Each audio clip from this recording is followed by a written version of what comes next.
Welcome to the Catholic Theology Show, sponsored in part by Annunciation Circle, a community that supports the mission of Ave Maria University through their monthly donations of $10 or more. If you'd like to support this podcast and the mission of Ave Maria, please visit avemaria.edu/donate for more information. I'm your host, Michael Dauphinais, and today I'm joined by Saverio Perugini.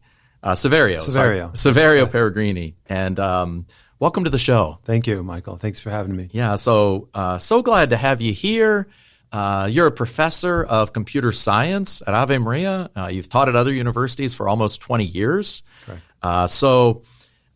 There's such interest today, I think, about artificial intelligence, right? It almost seems like there's an article about it every day in the newspaper. I think I just saw that, Bishop Barron's latest issue of the new evangelization article or evangelization and culture issue is completely dedicated to artificial intelligence, right? And what is it, how it's impacting culture, right?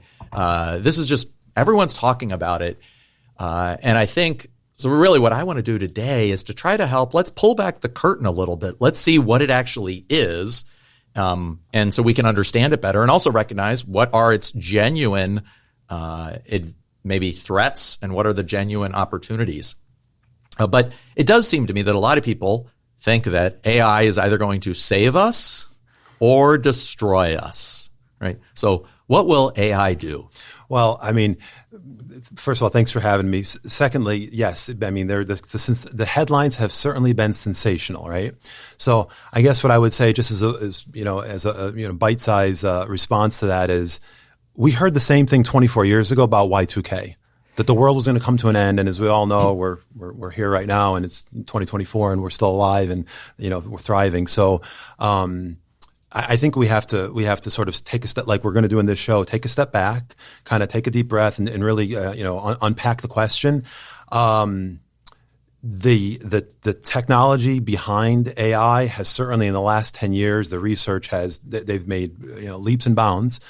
But the ideas of artificial intelligence go all the way back to the late 60s, early 70s. So we're not talking about anything that's like entirely new on the face of the earth. That's great. So tell us a little bit about what is artificial intelligence, and how does it fit within kind of maybe the larger understanding of really what even is computing? Okay, so it's hard to define artificial intelligence. There are, in your classical textbooks, they give several definitions. One simple definition is, and it's a relative definition, but it's sort of what AI is relative with respect to the current state of the art. So one definition is AI is anything that currently a human can do better than a computer. So driving a car is AI because currently humans do it better than computers. Sorting 1 billion records in a database is not AI because the computer can do it much better than a human could ever possibly do it, right? So a human being, would spend from now till all the time left in the universe to add up 100 billion digit numbers, whereas a computer could do that in, a couple of seconds. So it's sort of a definition of AI. Anything that we can sort of do better than a computer is currently AI. So that's the definition. How does it fall within the broader scope of computer science? So computer science is also another, it's challenging to define it. But there's lots of definitions. One is it's the art of problem solving. Another is it's the use of abstraction to solve problems with computers. But one definition I like, and it's from a colleague of mine, a professor at the University of Virginia by the name of David Evans, who just wrote a beautiful book on introductory computing. He essentially says, computer science, everything, philosophy, biology, the study of life, chemistry, the study of, organic material. Well, what's computer science the study of? It's the study of information processes. And these information processes are all around us. We're sitting here with cameras and lights and sensors, and there's information processes going on inside of those devices. So what specifically do we do with those information processes? How do we study them? What we do is we figure out how to describe them. and we use a language to do that, a programming language. We analyze them, and we use logic and mathematical sort of apparatus to analyze them. And then we analyze them because we want to improve them, and then ultimately we want to implement them on some type of device, a sensor, a computer, a supercomputer.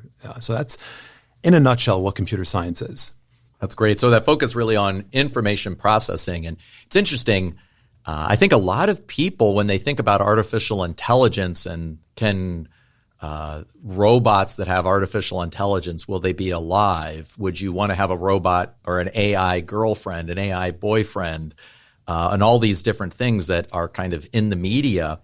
And in a certain sense, what we begin to see, and we'll talk about this a little bit more later, but I just want to at least raise the key issue, is the difference between information and intelligence. So computers and computing theory deal with information, and they process information, data bits that are processed at incredible rates, right? And all these different things. But largely, you're dealing with things that can be broken down into information. Whereas intelligence is actually seeing into the world and drawing out of the world really realities, coming to understand not simply how much another person weighs, something I can measure that's information, right? But in a way, who they are. Right? Seeing into the world and seeing what it is. Correct. That's really what intelligence is. And so from the starting point, one of the things we're going to see as we get a little farther is that that's something in a way a computer can never do. Correct. A computer can never see into the world and form a judgment about the world. Correct. But let's step back a little bit. And so again, that basic distinction between in information and intelligence. Can I just follow up just absolutely. quickly on that? Certainly not a philosophy professor, but I think I'm talking about these things with the right terms. Something like this book here is an artifact. It was created by a human. But something like intelligence is not an artifact. It's a property of nature. It wasn't something that was created. So it's like saying, and philosophy professor Edward Feser uses this analogy. It's like the crater on Mars is no more a sculpture than this book is, a human being, right?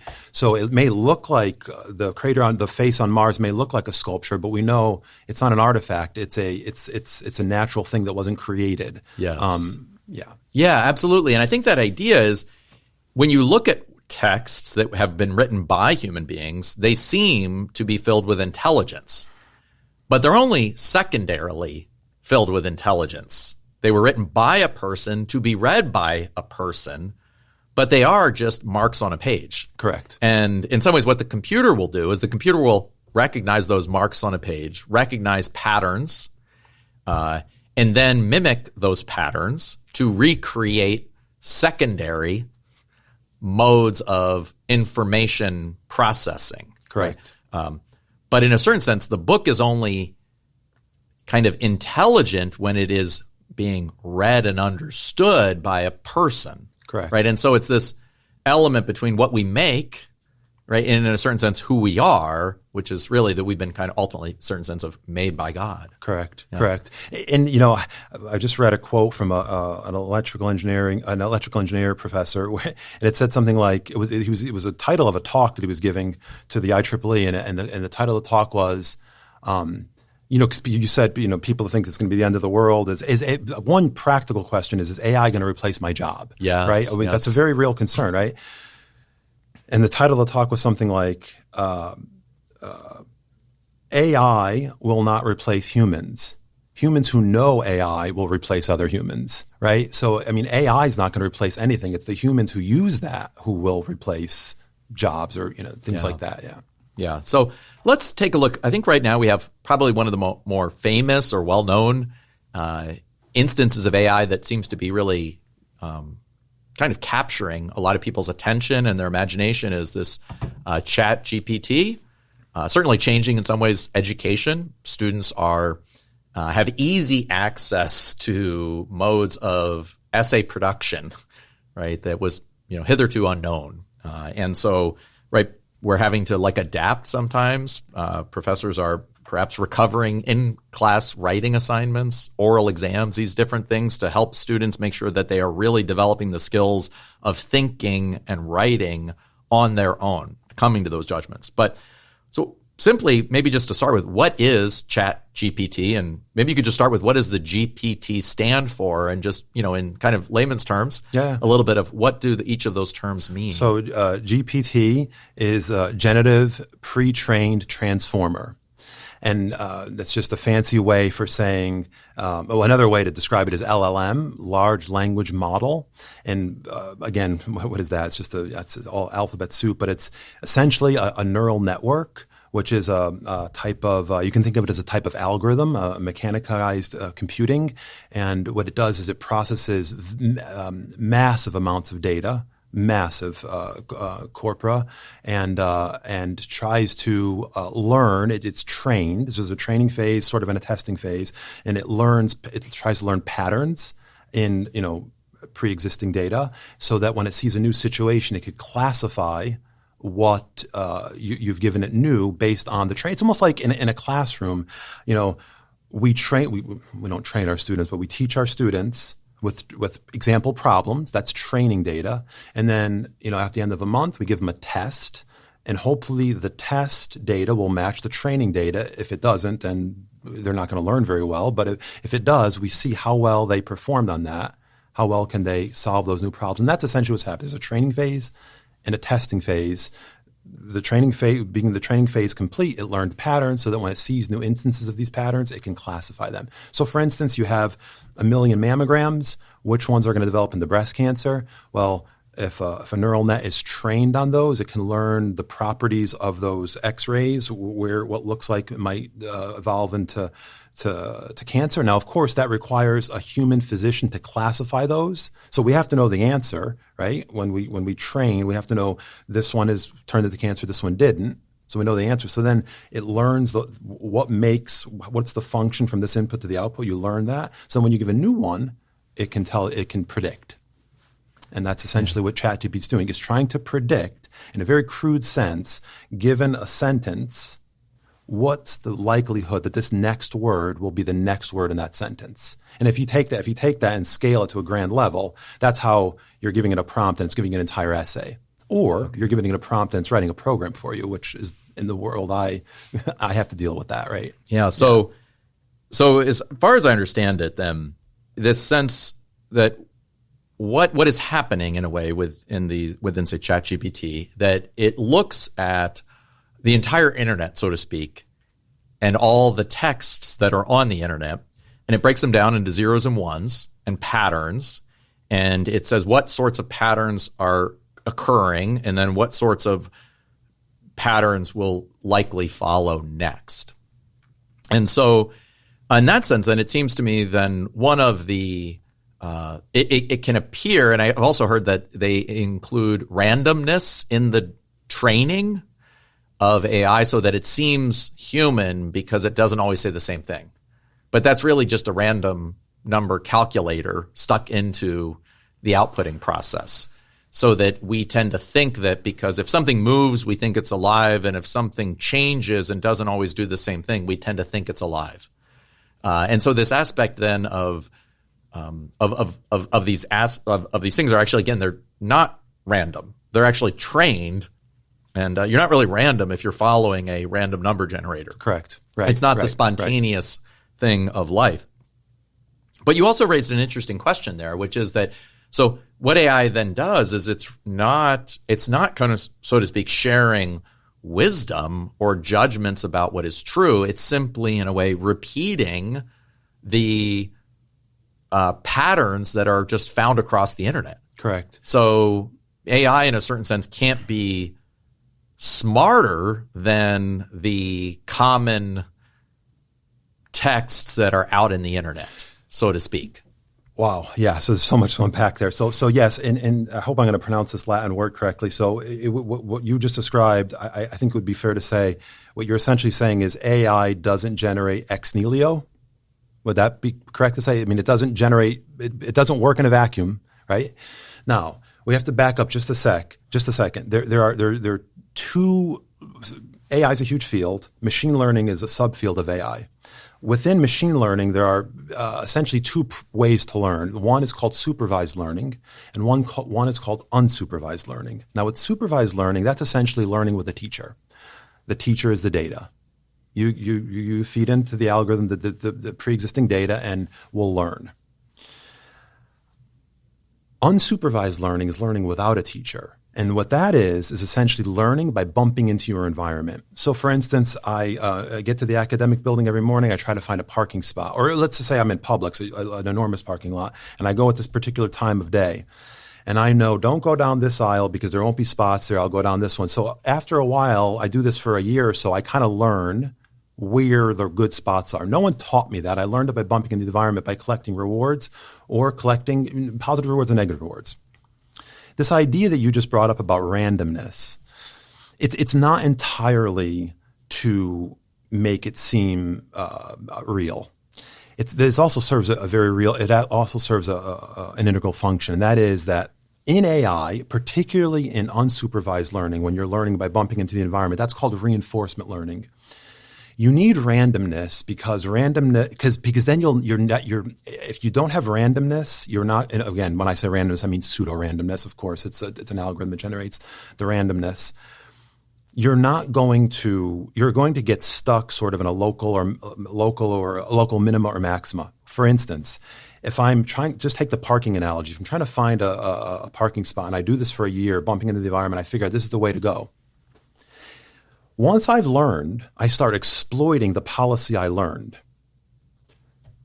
But for all I know, once I start exploiting it, I've stopped exploring. So there's a trade-off between exploration and exploitation.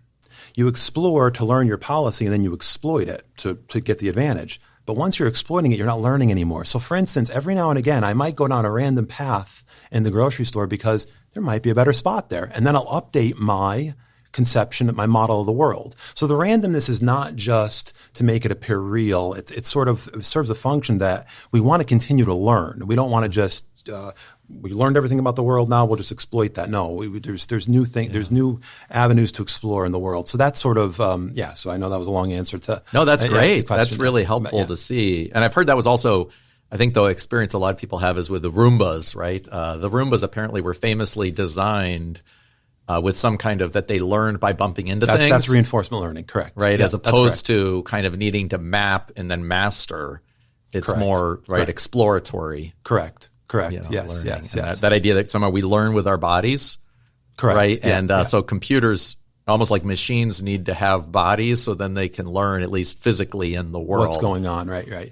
They certainly need an internal representation of the world. Yes, and it's the creativity is in how do you model that.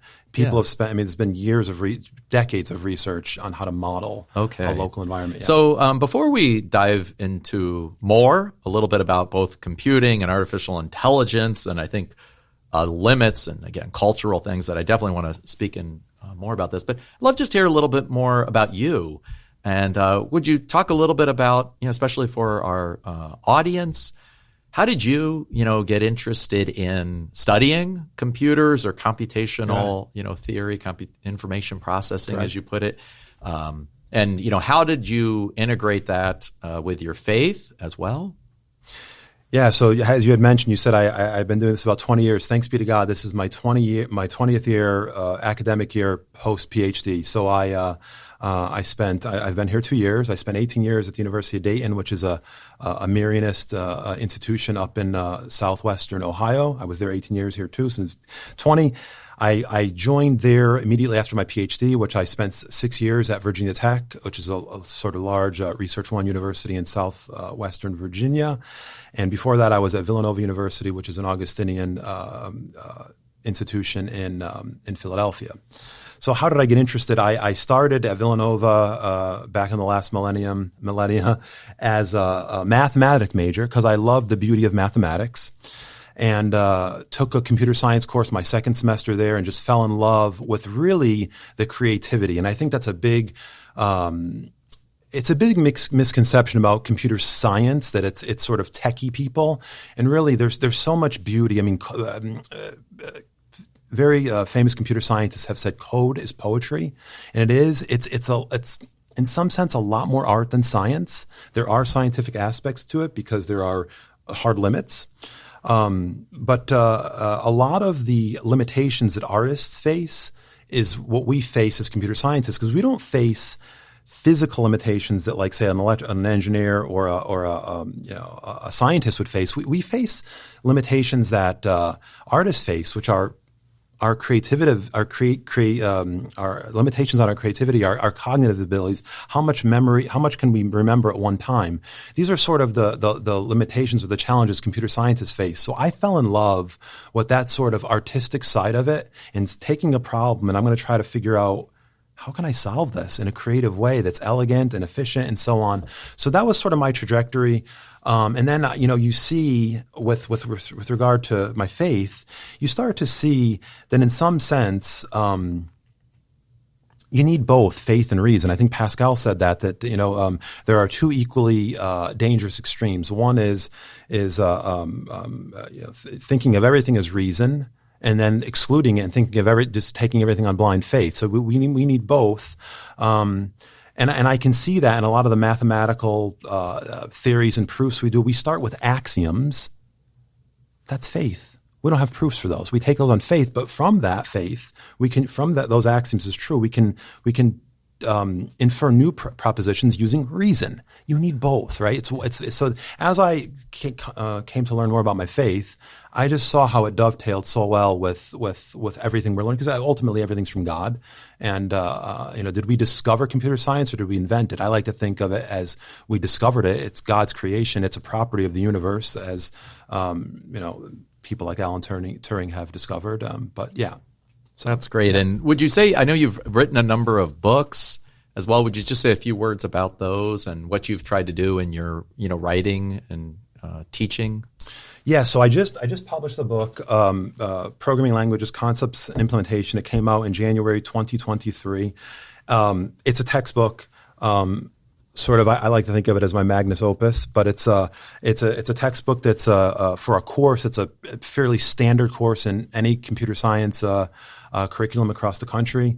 And essentially what it is people think of programming languages must be all, text speak, but it's very artistic in the sense that programming languages have a lot in common with natural languages. There are concepts, right? So there's syntax, there's semantics, there's conjugations, there's translation, right? So programming languages have all those same concepts. So what we do in this book is we take all the core concepts that every language sort of embodies. Like I said, things like syntax, semantics, scope, recursion, things like that. We deconstruct it, we study them in isolation, and then we put it back together and see how they occur in other languages. Yeah, so we're going to take a break in a minute, but I wanted to, when we get back, I just want to highlight, you recently gave a series of online courses as part of the Ave Maria Pursuit of Wisdom series on computer science and these sorts of different things. But at the end, you talked a little bit about the artificial intelligence, and you said at some point there's a real danger in a certain sense that computers will bewitch us and that we will begin to see all intelligence as computational.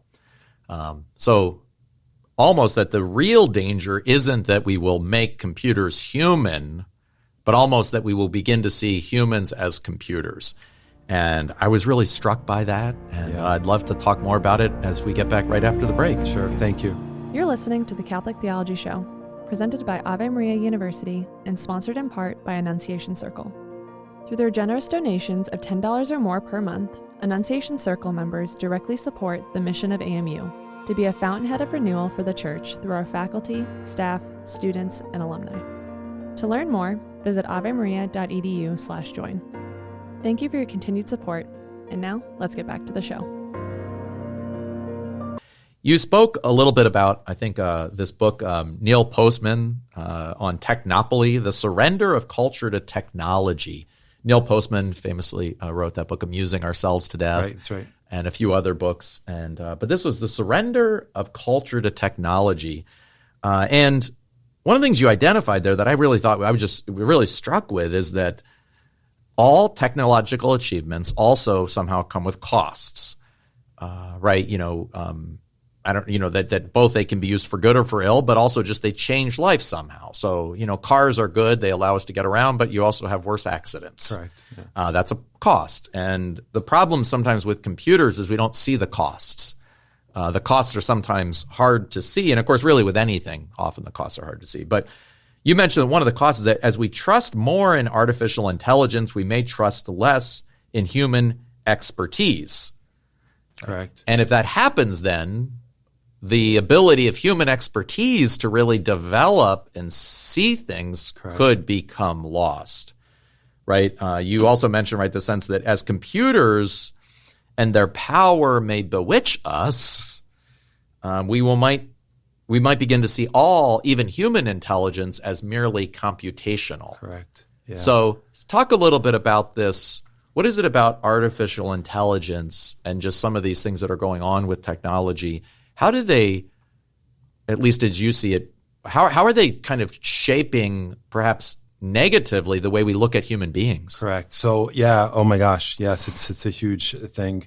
Actually, that's one of my biggest fears with AI. I mean, there's autonomous weapon systems, yes, those things are, but this is the thing, dehumanizing us. So just to start from the top, so your listeners understand, AI is a tool. That's it. It's just a tool. That tool can be used for good. It could be used for evil. Any technology it's not neutral. It has an effect. It's not neutral. And Neil Postman talks about that. Todd Moody, who wrote this beautiful book, Philosophy and Artificial Intelligence, talks about that. So Postman has a great analogy in his book that I love, and he starts the book with this, where he says we're sort of like you live in a house, you have a watchdog. The burglar comes in and throws it some fresh meat, and the dog is feasting on the meat. Look how great this is, while the burglar's looting the house, right? So we have these technologies, and they sort of seduce us because we see the benefits, right? So we're sort of feasting on it, and meanwhile, what's being lost? The house is being looted right under our nose, right? So it's and then Moody talks about that as well, like so much good, right? So a human being, a human physician cannot analyze 1 million or 2 billion mammograms, the example I used earlier, right? But a computer can do that, right? And a computer can find patterns. Now, what's the problem? So there are those problems you discussed, but what are some of the problems here, just even at a technical level? Well, one is humans are error prone, and humans are programming the neural net. So therefore, the neural net's going to be error prone. And as the system gets bigger, it's more error prone. It's sort of proportional to the size, right? So we can't always trust it, right? We can't always trust it. I've seen people with ChatGPT, even people here, certainly students, but even non-students, where they'll get a response back and they just accept it. And I look at it and I see, that's wrong. Did you see the code it just generated? That's not correct. So, people have talked about this, where we shouldn't use these tools unless we know how to solve the problem it's solving for us on our own, because then it's just helping us, aid us, right? But again, getting back to this idea of what is the cost. So if you think about any skilled, think of a golfer. You ask Tiger Woods, how do you do that? What do you do? Sometimes experts at things like that, they themselves can't even describe it. So if they can't describe what they do, how is the machine ever going to embody that? So for instance, a physician looks at a mammogram and says, oh, I know this one, yeah, that's got the properties of it. Well, describe that to me so I can model that. I don't know. It's my 20 years of experience in doing that. I don't know how I do it. I just do it, right? So again, like I was saying in The Pursuit of Wisdom, the problem is that if we start to see intelligence primarily as computational, we will start to put more faith into that than into human expertise. Not only that, but also maybe we'll stifle creativity and human expertise. One thing I think about with computer science, at least, is, as I said earlier, AI is one aspect, one subfield of computer science. And we're starting to see that everyone's looking at every problem through an AI lens. Well, what's that going to do to the field of to theoretical computer science or graphics or all these other subdisciplines? Are they just going to go by the wayside? So as we come to sort of trust more in these autonomous things, by default, we're putting less trust in human beings, and that's, I think that's very dangerous because because if you think about it at a very, very simple level, a severely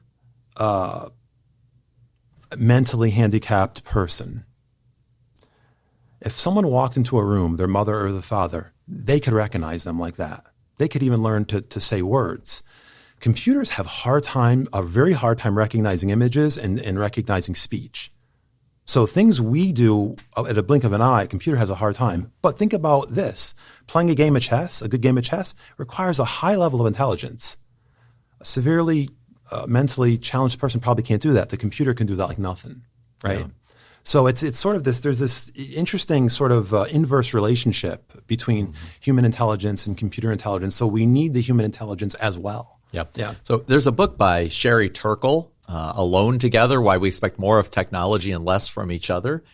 And in there, she describes in some sense that we are so, we're so ordered to social connection that we will attribute life and kind of meaning to things that mimic life and meaning. So, for instance, if you give children robot animals or pets or robot dolls to take care of, they will develop affections for them. They will tell you it's not alive, but they will emotionally respond as if it were alive. And she also says, of course, one of the difficulties is that when we then move to social online connection, we will think we're connected, but we're actually not connected because we're connected virtually. So we have these as-if relationships with computer and as-if relationships with people. The way I summarize it in some ways is we're so hardwired for connection that we will connect with hard wires. And we're so hardwired for connection that we will connect through hard wires and therefore lose connection. Yeah. So, and what this means in part is that, right, we will begin to develop relationships with these things that are mimicking human intelligence, but they're just not human. Correct. And they're not intelligent. And I think that sense of, you mentioned the word blink as well, and Malcolm Gladwell had a book called Blink. Mm-hmm. And in there he gave the example of they recovered this statue that they thought was by Michelangelo, and they had all these experts come in and analyze it. And they thought it was real. And then all of a sudden they got one person, though, who'd spent his whole life in the field. He came in and said it's a fake in a blink. Mm-hmm. He made that judgment. Yeah. And that's, in a certain sense, that's the human ability to see and recognize things. One of the fun, interesting things as well, we were talking about this a little bit during the break, and maybe if you could just say a word, is that artificial intelligence itself was a minority part of the field. It wasn't getting funding. The one of the people who's one of the major players in it was largely thought to just be crazy throughout much of the 80s and 90s. Correct. And so if AI were in charge, AI wouldn't have developed. Correct. Because we need these abilities for people to see things anew and then somehow begin to explore them. Correct. Yeah. So I'm not sure if I'm going to get the dates on this right, but it's back in the late 70s or early 80s, there's essentially two approaches to AI. There's this symbolic approach, and then there's this sort of connectionist approach. And what we're seeing right now is sort of the connectionist approach is taking off. But back then, in the late 70s and early 80s, was the opposite. The connection approach was seen as this is never going to work because you needed two things which we didn't have at the time. You didn't have massive amounts of data, and you didn't have the computing power. I mean, you could have neural nets with the orders of magnitude of like 100 to 1,000 nodes. Now we have, billions, right? The number of nodes. So the computing power there can handle that, whereas we didn't have that. So it required a lot of computing power. And of course, we didn't have, back then in the late 70s and early 80s, the internet was just sort of being developed through DoD. We didn't have sort of people, everybody's a content editor posting. We didn't have this corpus of data from which to mine. And now we seem to have those two necessary ingredients, and sort of the perfect environment. So these things have taken off. But back then this is never going to work. This is just kind of experimental stuff.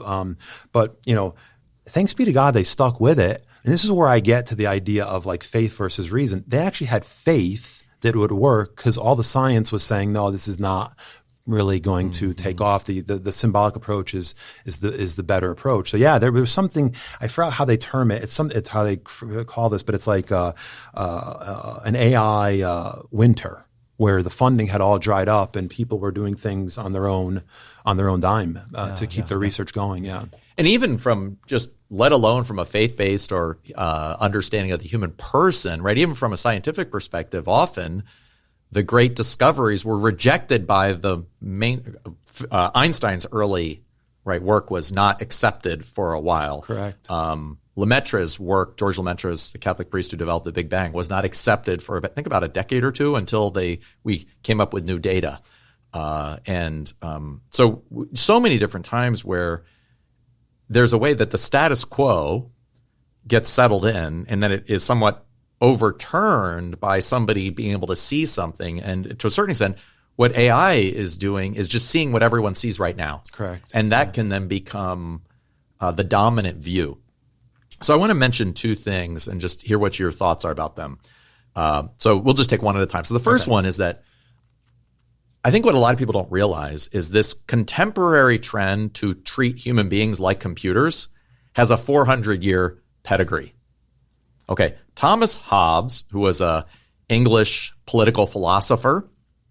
Sometimes people know of Thomas Hobbes or Calvin and Hobbes. No, just kidding. But but a little bit in there. Yeah. Hobbes wrote in the 17th century about the Leviathan, and he wrote about the need for the state to basically bring human beings into order. His idea was that human beings in the state of nature, the war of all against all, and then the Leviathan, which is kind of this artificial construction of the state, has to have unlimited power to bring everyone into safety. Okay. So that's the basic idea. Yeah. But this is what he says about reason, right? He says this in the Leviathan about reason. He says, when a man reasons, he does nothing else but conceive a sum total from the addition of parcels, or conceive a remainder from the subtraction of one sum from another, right? And he goes on a little bit with these different things about parts and wholes. So in this time period, in the beginning of modernity, we begin to define reason not as the ability to see into reality, but merely the ability to add and subtract, the ability to compute. So could you say a little bit about how this kind of the view of modernity, or at least Hobbes, who's very influential on, say, the West and certainly in the United States, that what happens when we begin to think of human beings and our capacity for reason as merely computational? Yeah, it's sort of a utilitarian sort of perspective. What happens? That's something maybe an anthropologist. These questions of AI are it's anthropology, really, truly is, because it gets into the nature of the human person. I try to tell my students this all the time. It's like they want to. Some of them, I shouldn't say a lot of them. They want to study computer sciences. We're going to make lots of money, right? And I think, well, no, that's not why I like it. Like I just told you, it was artistic, and we should try to study these things for their even. Yes, there's a side effect to we can make money, but it's this intrinsic thing, right? So there's a mathematician by the name of Paul Lockhart, and he wrote a book called The Mathematician's Lament, and he says in it something like, you have to know how to read to fill out forms at the DMV. That's certainly a utility of reading. You can fill out forms at the DMV, but that's not why we teach children to read. We teach them to read so they can access meaningful and beautiful ideas, right? So yeah, I mean, there's sort of direct benefits to certain things, but the more interesting benefits are the indirect benefits, the more eternal benefits. So thinking about people as these sort of neurons that just compute a 0 or a 1 is not something I would certainly recommend. That's great. Yeah. And I think we can also see then that it's not the computers and the technology that are fundamentally making us think that these are kind of bad philosophical ideas that have been percolating for 300 to 400 years. On the other hand, we might immediately, a person who's grown up interacting with the world, falling in love, worshiping God, will immediately say Hobbes is wrong. But in a world where we only interact with computers and we only interact with other people through computers, we'll begin to think, wait a second, Hobbes is obviously right. Yeah. And I think that's part of the danger. When we get to the second thing I wanted to think about is you can kind of look to Aquinas in the Bible a little bit about this notion for what is speech, and in a way, can computers speak? Well, they can mimic verbal production, but sounds are not speech, right? Parrots have been mimicking speech in that sense for a long time, but they don't speak. Correct. Yeah. Right? The external word or verbum or logos is comes from the internal word, right? The inner word inside of us, which is our judgment about the world. This is what Aquinas teaches. And our judgments about the world, therefore, are also inherently not only about facts, but also about values. They're not only about what is true, but also what is good. Aquinas will say, right, that we have speech, human beings speak because we make judgments of right and wrong. Animals can only kind of make noises because they express what's pleasurable or not pleasurable. And this goes all the way back up, of course, into the very creator, God, who creates the world through his speech in Genesis. And in John, we learn that the word, the speech of God, was with God from the very beginning, right? The logos, the word, the verbum, which becomes flesh. So now we learn that there was within God already in inner speech, where God speaks himself perfectly from all eternity. God speaks into the world, and it is, and then he speaks into human beings the ability to speak, which is the ability to have reason to come to know God.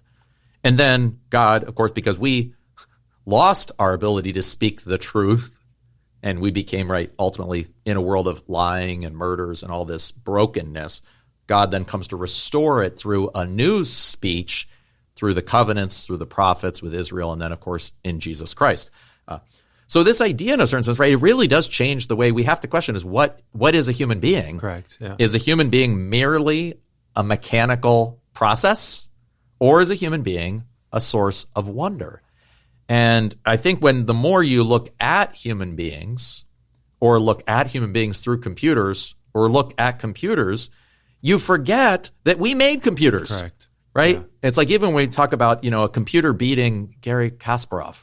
Yeah. Right? The computer didn't beat Garry Kasparov. Yeah. The programmer who programmed that beat and what happened is we figured out that if we get 20 Ave faculty in a tug of war, we can beat Dwayne "The Rock" Johnson. Correct. Okay? And if you get probably, 20,000 programmers together and chess players together, you can create a program, and you can call it artificial intelligence in some ways, right?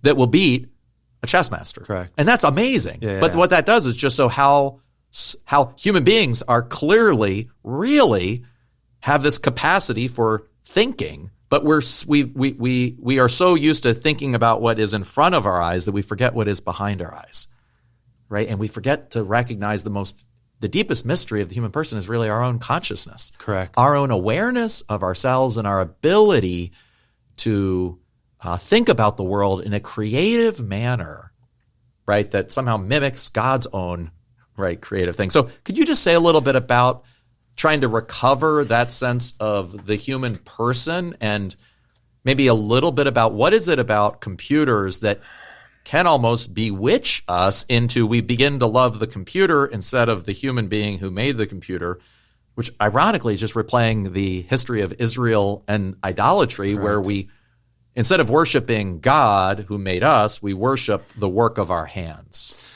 Yeah, I think it's in Ecclesiastes. There's nothing new under the sun, right? There's nothing. This is all. There's nothing new. So one thing that you said there that triggered a thought is that one maybe advantage of this proliferation of AI is it has sort of reignited or re-jump-started the debate on what does it mean to be human. So I have here the magazine from University of Chicago, Loyola, and there's a philosophy professor here. So the quote is, "What do AI and VR, virtual reality, mean for human dignity?" how does it impact or lead us to ask new questions about what it means to be human? And I think maybe that's there's lots of positives of AI, but this is one positive that's reigniting the debate on what does it mean to be human, because we've lost that, right? So, for instance, here at Ave Maria, we don't have it now, but we need to have a course in the computer science program on information ethics. Let's talk about this stuff. So, okay, so I think in some sense, I think the reason why what you described happens is because computers are electrical. Well, not all computers are electrical, but the predominant computer is electrical, and we have electrical signals between our neurons and our brains. So people see the analogy, but that's where the analogy stops. A computer is a discrete system. It can be made, it doesn't have to be electrical. People have built computers out of Tinker Toys. If you saw a box of Tinker Toys tumbling down the stairs, doing things, moving, would you say that's intelligence? No, because but you don't see that when those Tinker Toys move, they're just changing discrete states.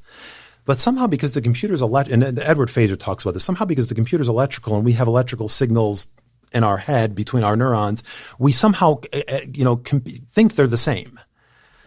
No, because what the computer is doing is just carrying out an information process, and that information process can be carried out with Legos, right? So again, it goes back to the thing about Mars. Like, it's no more a sculpture. The crater on Mars is no more a sculpture than the computer is a brain, right? So I think part of the problem is these we hold on to we take these analogies too far.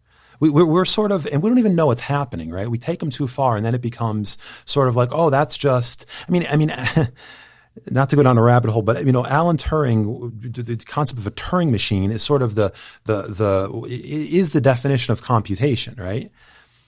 Well, an AI is not the definition of intelligence, because people forget there's an A. Artificial, right? Yes, right? It's not human intelligence. Let's not forget there's an A there, right? Yeah. So it's not what intelligence is. So we have to be. So I guess I'm just really encouraged that people are starting to say this renewed debate and this interest in AI is renewing these questions of fundamentally, what does it mean to be human? What is intelligence? I love that idea of thinking about artificial intelligence, virtual reality, as a call to recover genuine intelligence and genuine reality. And I think the one thing we do need to be aware of, though, that today we are in a situation in which, right, there's $1 trillion industry of advertisers and people that are trying to awaken, that are trying to distract us, right? And so we have to be aware. We have our own tendencies away from reality and away from intelligence because of the wounds of sin. But now we also have a very powerful industry that we need to become aware of and learn to, how do we step back? Correct. And engage in it when we choose to, not when it prompts us. So this has been very helpful. I really appreciate your walking us through both kind of some of the nuts and bolts of artificial intelligence, a little bit about computing theory, a little bit about how it's beginning to shape, or really has shaped, kind of or at least participating in the propagation of a reduced view of the human person. Correct. And so as we're going to use these tools, we need to do so very carefully with our intelligence, right? And be able to do that. So as we're closing, I'd love to ask you 3 questions that I like to ask my guests. So what's a book you're reading? What's a book I'm reading? Oh my gosh, I'm always reading 3 or 4 or 5 at the same time. I'm right now reading a sort of a modern translation of Seneca's essay. It's called On Anger, which is interesting. Yes. I'm also reading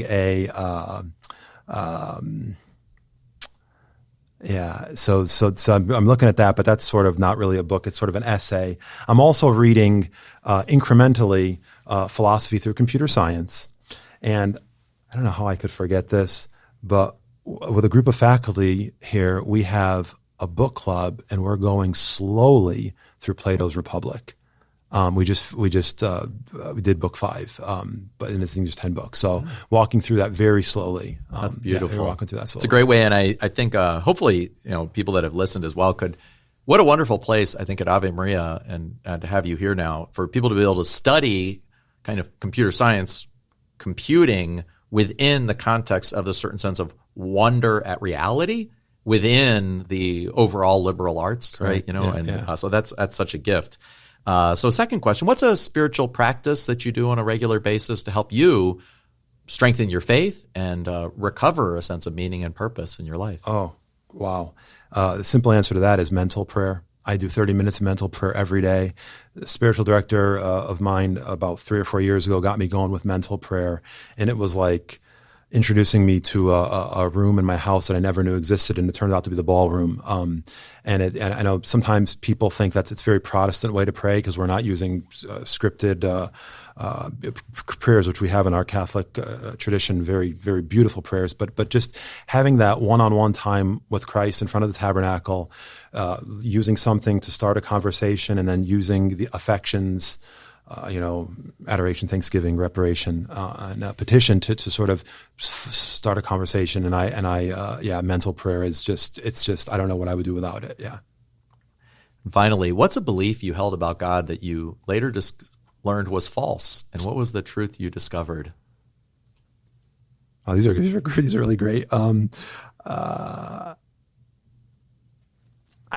Just off the cuff, I guess I would say that.